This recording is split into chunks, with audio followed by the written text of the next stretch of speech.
Hello, I'm Efrem Zimbalist Jr. A number of years ago, I starred in The Chapman Report, a film about the sex studies of Dr. Alfred Kinsey. Like most Americans, I felt at the time that Dr. Kinsey's work was groundbreaking, and it was. But since then, serious questions have been raised about the Kinsey research methods, serious enough to warrant a closer look.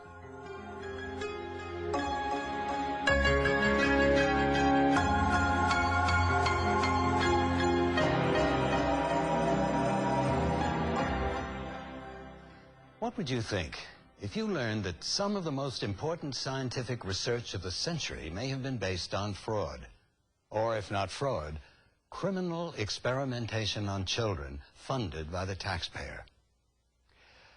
What if you learned that the results of this research are exerting a profound influence on our society today, ranging from how we deal with sex offenders to how, when, and what our children are being taught about sex?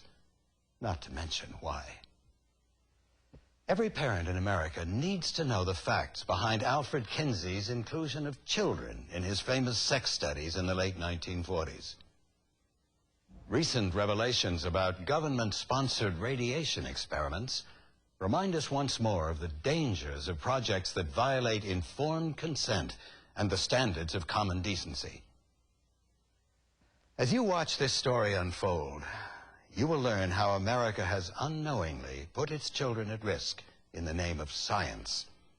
And you may also join me in asking, what happened to Dr. Kinsey's smallest subjects? Where are the children of Table 34?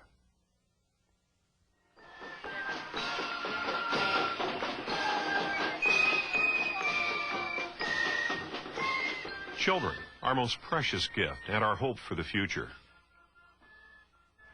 Once upon a time, children were free to roam their neighborhoods without worry. Parents could count on the good intentions of neighbors, school officials, and other adults to keep their children safe. But in recent years, parents have had to take special measures to ensure that their children not come to harm. Their fears are not unfounded. Many children have fallen victim to sexual abuse.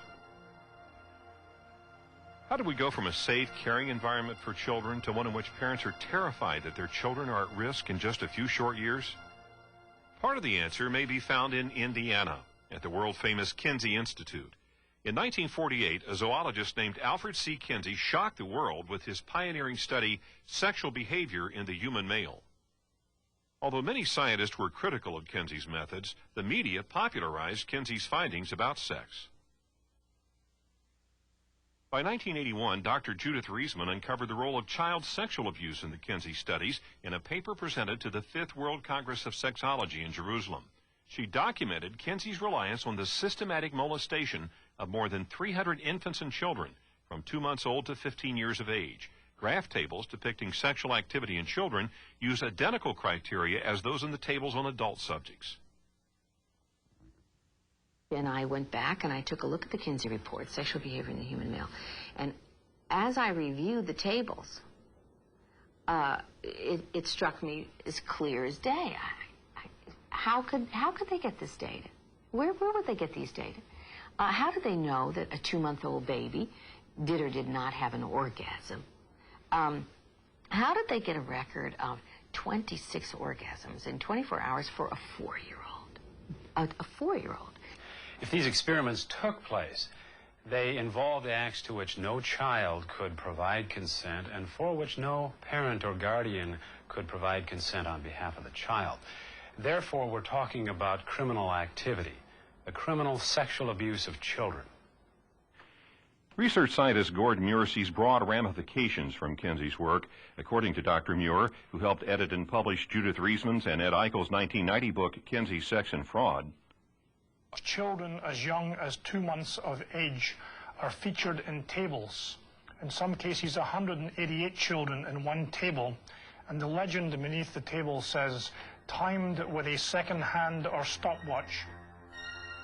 The understanding that we have of childhood sexuality and normal childhood sexual development, as it is believed and taught in academia today, comes from the experimental evidence documented in Kinsey's Mail report published in 1948 with the child sexuality tables that we have just discussed. It is absolutely astonishing that this is taken as the basis for what we understand to be normal childhood sexual development. And when I try and explain this to colleagues in the type of science that I'm involved in what I call the harder sciences of biology and medicine, statistics, immunology, they frankly do not believe what I'm trying to tell them. And the only way that I can convince them of the truth of this is to go to the library, pull off the shelf one of Alfred Kinsey's books, and show them what in fact is inside. And it is quite shocking. Based on the Kinsey data, 6 researchers formulated a theory of child sexuality that's influenced everything from laws against molestation to how and when sex education is taught. Few professionals would disagree that Dr. Kinsey has been the most influential figure in the study of sex, particularly the concept of child sexuality. He did not openly promote pedophilia, but he provided the, quote, scientific, unquote, basis for it. He felt the main problem with adult-child sexual relations was hysteria and overreaction on the part of parents and authorities. He believed that young boys needed the help of older people to develop effective sexual techniques. And he recorded that adult sexual contacts with young girls are a source of pleasure to these girls and may lead to better socio-sexual development in their later lives. His co-author, Wardell Pomeroy, a prominent sexologist, has written that the Kinsey research uncovered, quote, many beautiful and mutually satisfying relationships between fathers and daughters. Pomeroy also, in his sex education book, Boys and Sex, refers to the possibility of, quote, loving sexual relationships, unquote, between children and animals. Children have been increasingly portrayed sexually in major pornographic magazines. In our study conducted for the U.S. Justice Department, particularly juvenile justice and delinquency prevention, we came up with some pretty surprising findings on the images of children in Playboy, in Penthouse, and Hustler. In particular, Playboy and Penthouse was surprising to us. We were instructed to do the research because of the finding of these kinds of materials being used in sexual activities, sexual crimes, really, against children. Most disturbing was that 29% of the visuals, that is, the photographs, included some sort of nude or genital display. Very, very surprising. 21% were visually exposed and sexualized. 20% had some sort of genital activity taking place of some type. 10% involved force, 10% killing or murder. Before Kinsey, psychologists had rejected the idea of children as sexually viable until the age of puberty. Earlier this century, Sigmund Freud paved the way for Kinsey by asserting that children were sexual, but that their sexuality was latent, that is, not acted upon until puberty.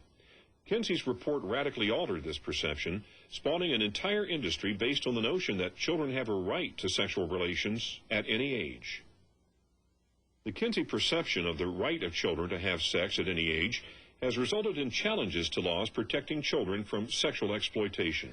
In Florida recently, the state court judge threw out several cases that have been brought under the statutory rape laws. Citing privacy grounds, the judge found that minors under the age of 16 had a constitutional right to engage in sexual activity. Several courts have recently held that parents do not have a right to stop school districts from handing out condoms to their children. Again, you see in school districts and courts and the media the Kinsey philosophy that children should be free and autonomous to decide for themselves what sort of sexual activity, what sort of sexual behavior they should engage in without any kind of regulation or restriction from the state or their parents, has begun to chip away at the protections that our legal system had previously provided to children. Some scientists feel that an inquiry of the Kinsey Institute is long overdue. I have been in contact with perhaps the best-known fraud specialist in this country over a period of years concerning this Kinsey